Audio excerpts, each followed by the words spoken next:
Leadership and leadership styles. Leadership and strategy leadership. Leader का काम क्या होता है? विजन क्रिएट करना। अब विजन क्या होता है? एक आइडियल फ्यूचर स्टेट होती है जो कि इन रियलिटी हो सकता है ऑर्गेनाइजेशन रीच कभी ना कर पाए, लेकिन उनके जहन में आइडियल स्टेट है। अब एक एग्जांपल देता हूँ, कोई हॉस्पिटल है, उसके लिए आइडियल फ्यूचर स्टेट किया है कि वर्ल्ड के अंदर सब बीमारियों का वो इलाज कर सकें। उनके पास आइडियल फ्यूचर स्टेट ये है, जो कि इन रियलिटी अभी तो पॉसिबल नहीं है। बहुत सी बीमारियां जिनका कोई इलाज नहीं बन पा रहा, वो कोशिश कर रहे हैं, लेकिन जब भी वो किसी बीमारी सब बीमारियों का इलाज ढूंढ लेते हैं, कोई नई बीमारी जन्म ले लेती है। तो इस तरह से अभी तक मुश्किल चल रही है। उसके अलावा आप कोई वो स्कूल हो, उसके आइडियल फ्यूचर सेट क्या हो सकती है कि दुनिया में कोई बंदा अनपढ़ ना रहे। अब वैसी हो रियलिटी हो सकता है कभी रीच ही ना हो, लेकिन वो उन्होंने बनाई हुई है। अब जो लीडर होगा उसका नाम क्या होगा? ऐसी आइडियल फ्यूचर सेट बन गई, अब उसकी डायरेक्शन की तरफ लेके जाए। पहले तो उसे रास्ता पता हो, नो द पाथ पहला। उसके अलावा how to reach the destination. उसे रास्ता, अपनी डेस्टिनेशन पहले रास्ता पता हो, फिर उस रास्ते पे चलना कैसे, गुजरना कैसे, वो पता हो। और जो भी आप विजन बनाओगे हमेशा अट्रैक्टिव हो, कंपेलिंग हो। बोरिंग सा अगर बना दोगे कि हमने बहापुर में तो ब्रांच बना लिया, अगली हमारी ब्रांच मुल्तान में होनी चाहिए, तो बोरिंग सा है, कोई भी बना सकता है। और जब रीच कर लोगे उसके बाद इसका क्या मतलब है कि आप ऑर्गेनाइजेशन क्या नया विजन बनाएगी? ऐसा नहीं होता। विजन आप हमेशा एक ही बनाते हो और वो लॉन्ग टर्म के लिए विजन होता है। और जब विजन आपने बना लिया, और विजन बनाने के काम आपको खत्म नहीं हो जाएगा, आपने उसको इफेक्टिवली कम्युनिकेट भी करना है। तो लीडर जो होता है उसका काम क्या होता है? जितने भी लोग हैं ऑर्गेनाइजेशन के, उन सबको बता दें कि हमारा विजन ये है। और ना सिर्फ अंदर ऑर्गेनाइजेशन बल्कि ऑर्गेनाइजेशन में बाहर वाले लोगों को पता हो कि आप लोगों का विजन क्या है। अब अच्छे लीडर्स क्या करते हैं? इन 5 चीजों में फोकस रहते हैं। वो सबसे पहले तब प्रोसेस को चैलेंज करते हैं। वो किस तरह चैलेंज करते हैं? नॉर्मल जो कन्वेंशनल बिलीव्स और प्रैक्टिसेस होती हैं, वो कहते हैं कि इनके अंदर कंस्ट्रक्टिव चेंज लेके आए, इनको इम्प्रूव किया जाए। अब नॉर्मल प्रैक्टिसेस जो चल रही हैं दुनिया के अंदर, वो कहते हैं कि इसको हम मजीद बेहतर कर सकते हैं। अब एक टर्म होती है, just because something work does not mean it can not be improve. मतलब जो काम हमेशा से होता आ रहा है और सही होता आ रहा है, इसका ये मतलब नहीं कि उसके अंदर मजीद इंप्रूवमेंट आप लेकर नहीं आ सकते। दूसरी चीज है इंस्पायर्ड और शेयर्ड विजन। अब जो भी लीडर होगा उसका मोटिवेट किस तरह से करेगा? वो ये कहेगा जितने भी एम्प्लॉयज हैं सब लोग एक शेयर्ड विजन की तरफ डायरेक्शन में जाएं। ऐसा ना हो कि आधे अलग डायरेक्शन में जा रहे हो, आधे अलग डायरेक्शन में जा रहे हो, तो काम खराब हो जाएगा। उसके अलावा एनेबल अदर्स टू एक्ट। अब जो भी लीडर होता है वो क्या करता है? इंफॉर्मेशन दे देता है। इंफॉर्मेशन देने के बाद उस तरह से इंफॉर्मेशन देता है कि बाकी सारे जितने भी फॉलोअर्स हैं वो अपनी पोटेंशियल के हिसाब से फुल काम कर सकें। ऐसा ना हो कि वो उसने काम तो बता दिया लेकिन काम करवा नहीं पाया लोगों से। उनको इनेबल करें, उनको इस काबिल बनाए कि वो खुद से काम कर सकें। मॉडल द वे चौथे नंबर पे, मतलब वो ना ही क्या कहते हैं सिर्फ अपने एम्प्लॉयज को बताए, बल्कि उस तरह की जिंदगी जिए। मतलब अगर वो एम्प्लॉयज को कहेंगे पंक्चुअल होना चाहिए तो खुद भी पंक्चुअल होना चाहिए, और वो एम्प्लॉयज को कहे साफ होना चाहिए तो खुद भी साफ हो। मतलब वो एक तरह से लिविंग एग्जाम्पल हो जितने भी उसके आइडियल्स हैं। और उसके अलावा वो इंकरेज योर हार्ट। अब वो अप्रिसिएट करे और उनको प्रोवाइड रिवॉर्ड्स करे, और अलग अलग अप्रोचेज के जरिए वो मोटिवेट करे अपने फॉलोअर्स को। अब इंकरेज द हार्ट, अगर दिल मायूस है तो फिर वो काम बंदा कैसे करे? वो वाले हालात हैं। तो इसलिए एक लीडर अच्छा जो होता है वो मायूसी खत्म करता है और दिल को मुतमईन करता है कि हाँ जी हम ये काम कर सकते हैं, इंशाल्लाह हम कामयाब हों। अब लीडरशिप अलग अलग तरीकों से होती है। अब कुछ लोग कहते हैं पैदाइशी लोग होते हैं, कुछ लोग कहते हैं कि ये कुछ सर्टेन ट्रेड्स की वजह से होती है। अब कुछ ट्रेड लीडरशिप क्या होती है कि जो पैदा होते हैं लोग, इनेट और इनबॉर्न एबिलिटीज होती हैं, वो उसकी वजह से लीडर होते हैं, ना कि किसी और वजह से। अब इसके अंदर जैसे हाइट हो गई किसी बंदे की, इसलिए उसकी हाइटेड था इसलिए वो लीडर था, या स्किन कम्प्लेक्शन का, या वो पैदा ही ऐसे घराने में हुआ जिसकी वजह से उसकी लीडर वो इस तरह का प्रिविलेज बंदा था इसलिए उसका लीडर बन गया।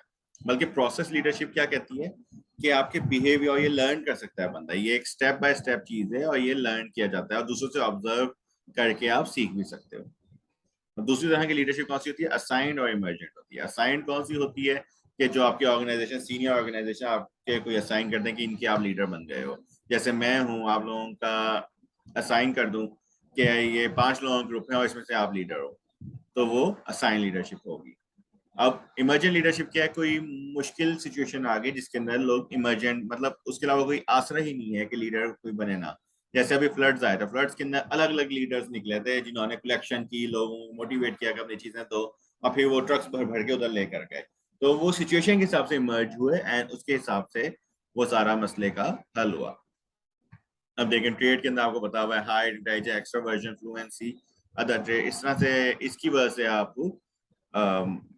मोटिवेट करो। जबकि प्रोसेस लीडरशिप क्या है, आप किसी लीडर को ऑब्जर्व कर रहे हो और फॉलोअर्स के साथ इंटरेक्शन कर रहे हो, अलग अलग प्रोसेस की वजह से आप खुद भी सीख रहे हो और फॉलोअर्स को भी मोटिवेट कर रहे हो। इस तरह की लीडरशिप होती है वो प्रोसेस लीडरशिप। अब ये अलग अलग तरह के सोर्सेज ऑफ पावर्स हैं। अब सोर्सेज ऑफ पावर 6 हैं हमारे पास। रेफरेंट पावर है, एक्सपर्ट पावर है, लेजिटिमेट पावर है, रिवॉर्ड पावर है, कोर्सिव पावर है, इंफॉर्मेशन पावर है। रेफरेंट पावर कौन सा होता है? ये होता है कि फॉलोअर्स की तरफ से होती है ये पावर। फॉलोअर्स को कोई बंदा अच्छा लग जाए, उनका रेफरेंस अच्छा, उसकी शक्ल अच्छी लग जाए, या उसकी बोलने का अंदाज, या कोई भी चीज उसकी बस प्रेजेंस अच्छी लग जाए ना, तो इस वजह से वो लीडर उनका बन जाता है।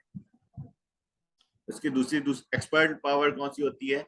वो पावर होती है जो कि किसी चीज में एक्सपीरियंस की वजह से एक्सपर्ट है बंदा, उससे ज्यादा कोई बेहतर नॉलेज मतलब उस जगह में कोई नहीं रखता। जैसे आप कार मैकेनिक एग्जाम्पल देता हूँ, कार मैकेनिक के अंदर एक उस्ताद होता है, वो एक्सपर्ट होता है, तो उसके जो वर्कर्स होते हैं छोटे, वो उसके फॉलोअर्स होते हैं।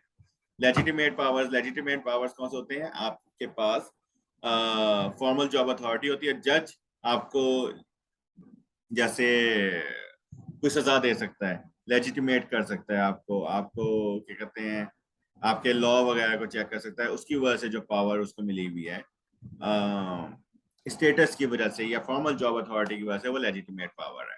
रिवॉर्ड पावर के ऐसा कोई बंदा जिसका रिवॉर्ड देने की पावर हो, कि वो आपको रिवॉर्ड दे दे या आपको रिवॉर्ड ना दे, तो ऐसे लोग बंदे के पास भी पावर होती है। रिवॉर्ड पावर बेसिकली क्या है? अगर आप परफॉर्मेंस अच्छी दोगे तो आप परफॉर्मेंस अच्छी करने के साथ साथ ये भी मेक श्योर करोगे कि जिसको दिखानी है, जो बंदा आपको इनाम देगा अच्छी परफॉर्मेंस पे, उसके सामने अच्छा काम करो, क्योंकि आपको रिवॉर्ड बोनस जो मिलेगा वो तभी मिलेगा जब उस बंदे को भी पता होगा कि आपने काम अच्छा किया है। कोर्सिव पावर कौन सी होती है? किसी बंदे का पावर हो कि आपको पेनलाइज कर सके। मतलब जैसे पुलिस वालों के एग्जाम में रहते हैं, पुलिस वालों, चलो वो तो स्टेटस वगैरह फॉर्मल अथॉरिटी की वजह से उन्हें पावर होती है, लेकिन उसके अलावा कोर्सिव पावर भी होती है कि वो आपको सजा दे सकते हैं। आप कोई लॉ ब्रेक करोगे, आपको जेल ले जाएंगे या फाइन कर देंगे। तो इस तरह की कोर्सिव पावर, सजा देने की पावर होती है। आखिरी तरह की पावर होती है इंफॉर्मेशन पावर। किसी बंदे के पास इंफॉर्मेशन पावर है कि वो बंदा कोई इंफॉर्मेशन रखता है जिसकी बाकी लोगों को तलब है, जो बाकी लोग जानना चाहते हैं, तो उसका इंफॉर्मेशन पावर होगी। इसकी एग्जांपल मैं देता हूँ, क्लास रिप्रेजेंटेटिव को पहले से पता हो कि टीचर के साथ उसे मिलकर हेल्प की और रिजल्ट बनवाने कंपाइल करने में, तो रिजल्ट कंपाइलेशन, रिजल्ट रिलीज होने से पहले ही उसे आइडिया हो कि रिजल्ट में किस स्टूडेंट के क्या मार्क्स हैं फाइनल एग्जाम के अंदर, तो फिर उसके पास एक इंफॉर्मेशन पावर है। अगर दूसरे लोगों को पता लग गया कि उसको पता है ये चीज, तो वो उसके इर्द इकट्ठे हो जाएंगे, उसकी मिन्नतें करेंगे, प्लीज बता दो, तो उसके पास एक तरह से अथॉरिटी क्रिएट हो जाएगी। या सिंपल सी सिचुएशन होती है, इंफॉर्मेशन पावर होती है वो कंपनी के अंदर कि आपके प्रमोशन की इंफॉर्मेशन हो, कि प्रमोशन की एलिजिबिलिटी क्या है, क्या चीज करनी पड़ेगी जिसके वजह से हम प्रमोशन होंगे, क्या चीज करनी पड़ेगी हम जॉब के लिए हायर होंगे, तो इससे कोई भी इंफॉर्मेशन हो तो वो पावर के अंदर बन जाती है। अब लीडरशिप और मैनेजमेंट के अंदर फर्क क्या है? लीडरशिप क्या होती है? प्रोसेस होता है, क्या कहते हैं, जैसे मैनेजमेंट होता है उसकी तरह से, लेकिन इसके अंदर क्या है, जो फोकस होता है, इसके डिफरेंस जो होता है, इसके अंदर डिफरेंस कहाँ पर होता है? इस जगह पर। आप लीडरशिप क्या कहते हैं? प्रोड्यूसेस चेंज एंड मूवमेंट, बल जबकि management produces order and consistency. वो कहते हैं कि स्टेब्लिश एजेंडास होते हैं, टाइम टेबल्स होते हैं, और रिसोर्सेज भी एलोकेटेड होते हैं, जो कि मैनेजमेंट करती है। वो उससे ज्यादा नहीं आप कर सकते, टाइम टेबल को मीट करना लाजमी होता है, एजेंडास भी सेट हुए हुए होते हैं।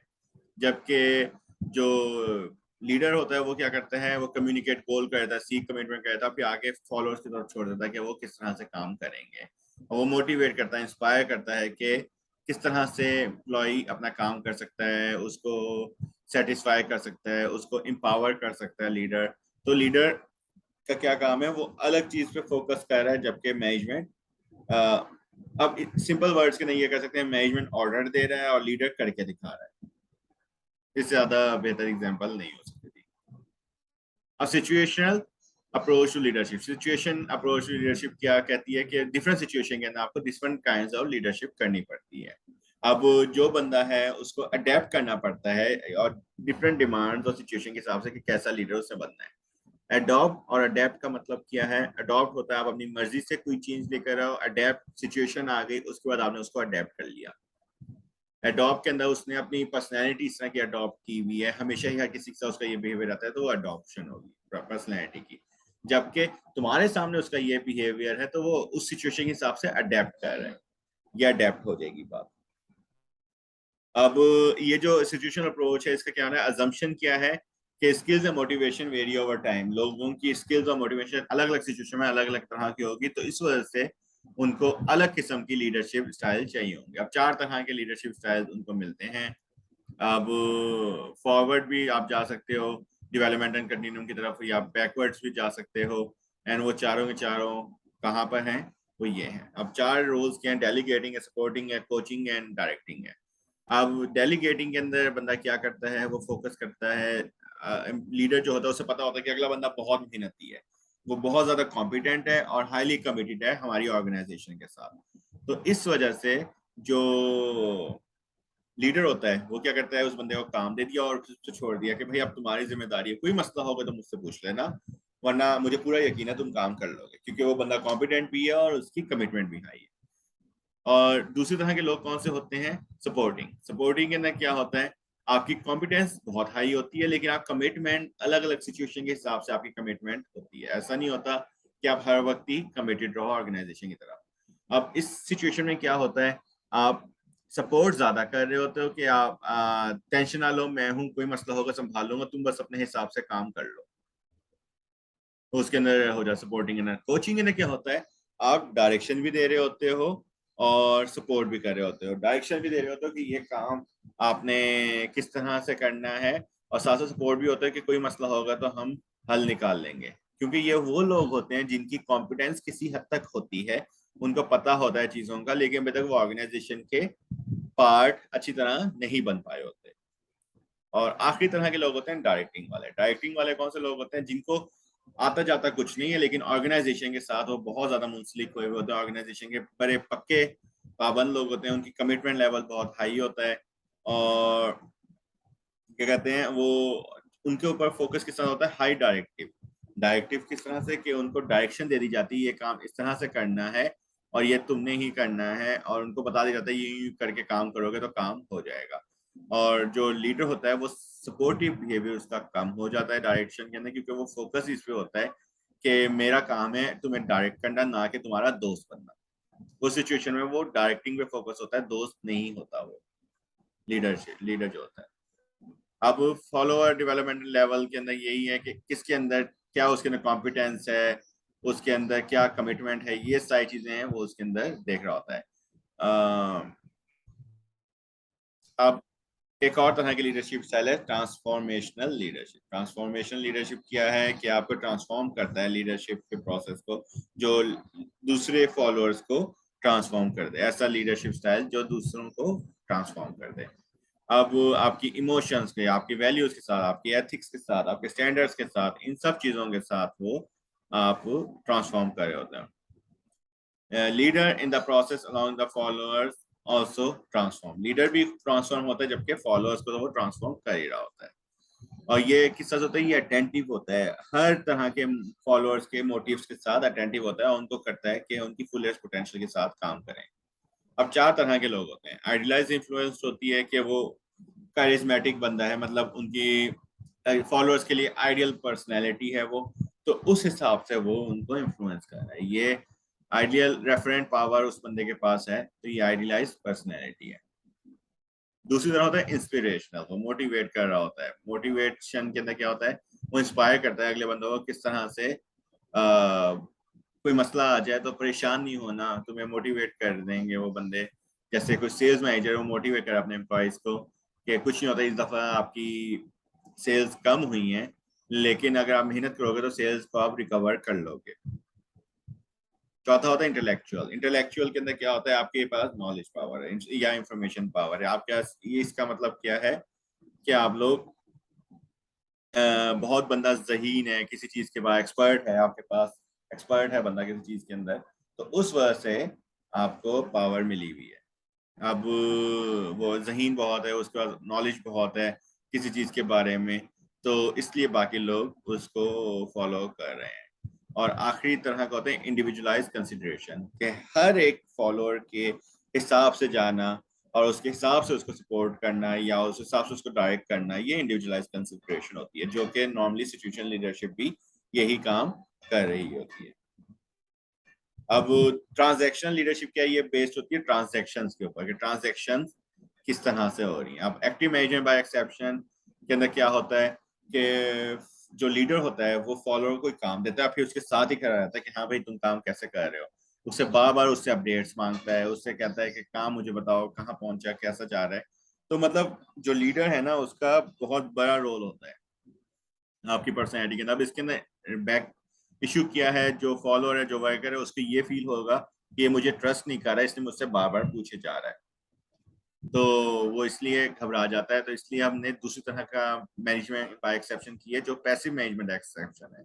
पैसिव के अंदर क्या है, मैनेजर कह रहा था कि भाई काम तुम्हारे जिम्मे है, अगर कभी ये लेवल है तुम्हारे पास और तुमने इसको रीच करना है, अगर तुम इससे ज्यादा नीचे गिर गए, मतलब इससे कम परफॉर्मेंस आई तुम्हारी, तब मैं आके इंटरफेयर करूंगा, तुम्हें गाइड करूंगा। अब ऐसी सिचुएशन में जो फॉलोअर है वो क्या समझता है, वो समझता है कि उस पर ट्रस्ट किया जा रहा है, उसे पता है कि उसने काम अच्छा करना है। लेकिन नेगेटिव एक्सपेक्ट भी आ जाता है, नेगेटिव एक्सपेक्ट के साथ से वो डरेगा कि अगर मैंने बुरी परफॉर्मेंस की तो मुझ पर जब इतना बड़ा भरोसा दिया, मुझे इतना बड़ा प्रेशर किया है, अगर मैं बुरी परफॉर्मेंस दूंगा तो मुझे नुकसान होगा।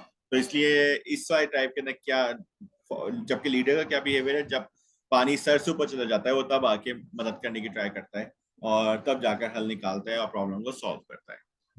आखिरी टाइप है कंटिंजेंट रिवॉर्ड। इसके अंदर क्या है, आपको परफॉर्मेंस अच्छी करोगे आपको ट्रांजैक्शन हो जाएगी, अच्छा काम, पैसे मिल जाएंगे आपको, या आपको बोनस मिल जाएगा, या आपको एक्स्ट्रा छुट्टियां मिल जाएंगी, बहुत सारे ऑप्शन आपके पास मौजूद होते हैं। कंटिंजेंट रिवॉर्ड, आपको रिवॉर्ड मिल जाता है जैसे आप अच्छी परफॉर्मेंस तो देते हो। ऑथेंटिक लीडरशिप का क्या होता है, ऑथेंटिक लीडरशिप होती है बेसिकली कि आपने ऑथेंटिक और जेन्युइन और रियल रहना है। जेन्युइन और रियल के अंदर क्या होती है, आप उसका पैशन हो, आपका बिहेवियर हो, आपकी कनेक्टेडनेस हो, आपकी कंसिस्टेंसी हो, आपकी कंपैशन हो, ये सारी की सारी चीजें ऑथेंटिसिटी होती है लीडर के अंदर। अब जो कंपैशन है वो आपके हार्ट के ऊपर फोकस कर रहा है, आपका जो पैशन है, आपका पर्पस क्या है उसके हिसाब से कर रहा है, आपका बिहेवियर आपकी वैल्यू से मैच करता है, आपका जो रिलेशनशिप्स है वो आपके कनेक्शंस के ऊपर बेस करते हैं, और कंसिस्टेंसी आपके सेल्फ डिसिप्लिन के हिसाब से करते हैं। ऑथेंटिक लीडरशिप बेसिकली ये है कि लीडर जो बातें कह रहा है क्या वो वैसा लीडर है भी या नहीं। अगर वो खुद डिसिप्लिन है तो वो कंसिस्टेंसी अपने बिहेवियर में शो करेगा, अगर उसके रिलेशनशिप्स अच्छे हैं तो उसके कनेक्शन बहुत सारे अच्छे होंगे, अगर वो चीज़ों को वैल्यू करता है तो उस हिसाब से उसका बिहेवियर वैसे ही होगा, वैल्यूएबल, वो जिस चीज़ को वैल्यू करता है उसके हिसाब से अच्छा वैल्यू होगा। अगर उसे पर्पस उसका क्लियर है तो वो पैशनेट होगा, अगर उसका हार्ट अच्छा है तो उसके अंदर वो कंपैशनेट होगा। इस तरह का बिहेवियर होता है। और सर्वेंट लीडरशिप, अब एक यूनिक तरह की लीडरशिप स्टाइल आया है जिसके अंदर जो लीडर है वो अलग तरीके का बिहेवियर होता है, वो समझता है कि वो अपने फॉलोअर का सर्वेंट है, अपने फॉलोअर का सर्वेंट है। अब सुनने में तो हैरानी हो रही है कि एक लीडर किस तरह से एक लीडर भी होगा और अपने फॉलोअर्स का सर्वेंट भी होगा, बल्कि लेकिन ये किस तरह का काम करती है, ये आपके लीडर की जो बिहेवियर होता है वो करता है फॉलोअर के साथ, फॉलोअर कोई गलती करे तो कहता है मेरी ही गलती है, मैंने इसकी सही सही गाइडेंस नहीं की, वरना फॉलोअर ये गलती ना करता। या फॉलोअर से कोई क्या कहते हैं कमी रह जाए तब भी वो कहता है कि ये मेरी ही अंदर ही कोई कमी थी, इसलिए मैं फॉलोअर इतना अच्छा परफॉर्मेंस नहीं दे पाया, तो मैं खुद के अंदर इंप्रूवमेंट लाऊंगा तभी मैं अपने फॉलोअर को भी इंप्रूव कर पाऊंगा। मतलब वो अपने सर चीजें ले रहा है। अब ऐसा लीडर क्या करता है, वो कंसेप्चुलाइजेशन करता है, मतलब इमोशनल हीलिंग कर रहा है, आपके इमोशंस को कंट्रोल कर रहा है, अगर कोई गुस्से में या सैड है तो उनको मोटिवेट कर रहा है, एम्पावर कर रहा है, एथिकली बिहेव करता है, और फॉलोअर्स की ग्रोथ के ऊपर बहुत खुश होता है, उनको सक्सेसफुल देखना चाहता है। अब इसके आउटकम क्या होते हैं, फॉलोअर परफॉर्मेंस एंड ग्रोथ बहुत होती है, और ऑर्गेनाइजेशन परफॉर्मेंस भी बेहतर होती है, और सोसाइटी के अंदर भी वो ये फोकस, क्योंकि ऐसा लीडर जब आपका फॉलोअर्स को पता है कि मेरा लीडर मुझे वैल्यू कर रहा है, तो वो भी यही कोशिश करेगा कि वो भी ऑर्गेनाइजेशन को इन रिटर्न कुछ पॉजिटिव चीज दे। क्योंकि अगर वो रिटर्न नहीं करेगा तो वो गिल्टी फील करेगा फॉलोअर कि मुझे मेरा लीडर इतना पसंद करता है लेकिन मैं उसके लिए कुछ नहीं कर पा रहा। और अडेप्टिव लीडरशिप के ना क्या होता है कि सिचुएशन के हिसाब से आप अडेप्ट कर रहे हो। अब सिचुएशन लीडरशिप के अंदर क्या था, आपने 4 चीजों पे फोकस किया था, लेकिन अडेप्टिव लीडरशिप क्या है, आपको पहले से क्लियर नहीं है कि अगला बंदा क्या है, प्रॉब्लम क्या है, सिचुएशन क्या है, लेकिन आपके सामने आ गई है। तो आपके लिमिटेड इंफॉर्मेशन है, उस लिमिटेड इंफॉर्मेशन के हिसाब से आपने अडेप्ट कर लिया और चेंजिंग इन्वायरमेंट के हिसाब से आपने अडेप्ट कर लिया, तो वो अडेप्टिव लीडर होता है। या उसके अलावा इसके अडेप्टिव लीडरशिप की एग्जांपल कौन सी होती है कि आपके ऑर्गेनाइजेशन बहुत ज्यादा फ्लुएंट हो, बहुत ज्यादा चेंजेस से वाली हो। एग्जांपल देता हूँ, फैशन इंडस्ट्री। फैशन आए दिन चेंज हुए जा रहा है, फैशन इवॉल्व हो रहा है। तो इस तरह की ऑर्गेनाइजेशन में एक अडेप्टिव लीडर की जरूरत होती है, क्योंकि उससे भी नहीं पता अगला फैशन कैसा होगा। एक लीडर को भी आइडिया नहीं अगला फैशन कैसा होगा, लेकिन जैसा भी होगा उसके हिसाब से उसने अडेप्ट करना है, उसके हिसाब से उसने मैनेज करना है, और जो भी चैलेंज आ रहा है उसको किस तरह से फेस करना है, उसको किस तरह से लेके जाना है, ये सारा काम अडेप्टिव लीडर का होता है। Thank you.